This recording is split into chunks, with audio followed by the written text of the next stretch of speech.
a new way of operating.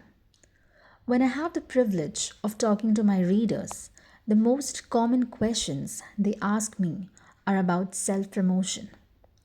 How do I get my stuff out there? How do I get noticed? How do I find an audience? How did you do it? I hate talking about self promotion.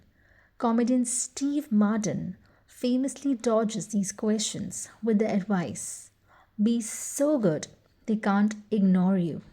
If you just focus on getting really good, Martin says people will come to you.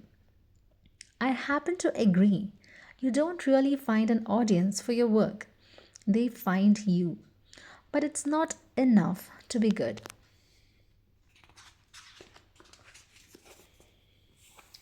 In order to be found, you have to be findable.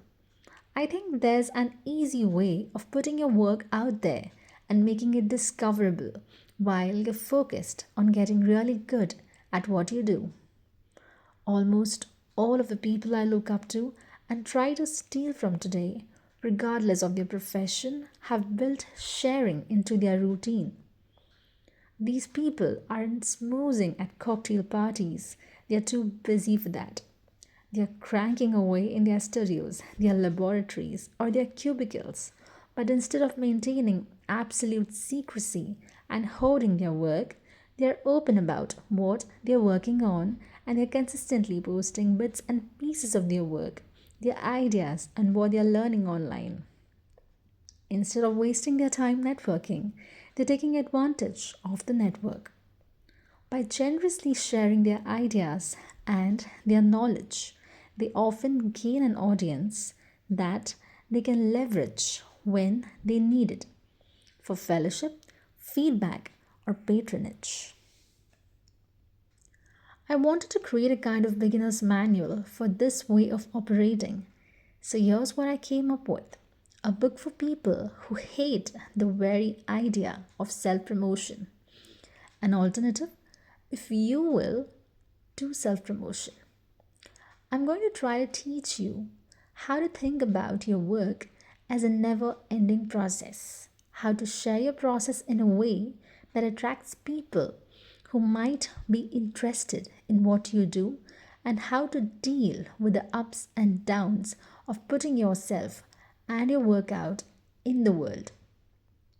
If Steal Like an Artist was a book about stealing influence from other people, this book is about how to influence others by letting them steal from you. Imagine if your next boss didn't have to read your resume because he already reads your blog.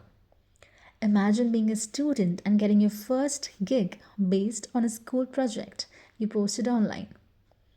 Imagine losing your job but having a social network of people familiar with your work and ready to help you find a new one.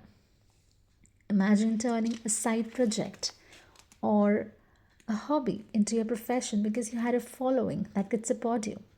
Or imagine something simpler and just as satisfying, spending the majority of your time, energy, and attention practicing a craft, learning a trade, or running a business, while also allowing for the possibility that your work might attract a group of people who share your interest. All you have to do is show your work.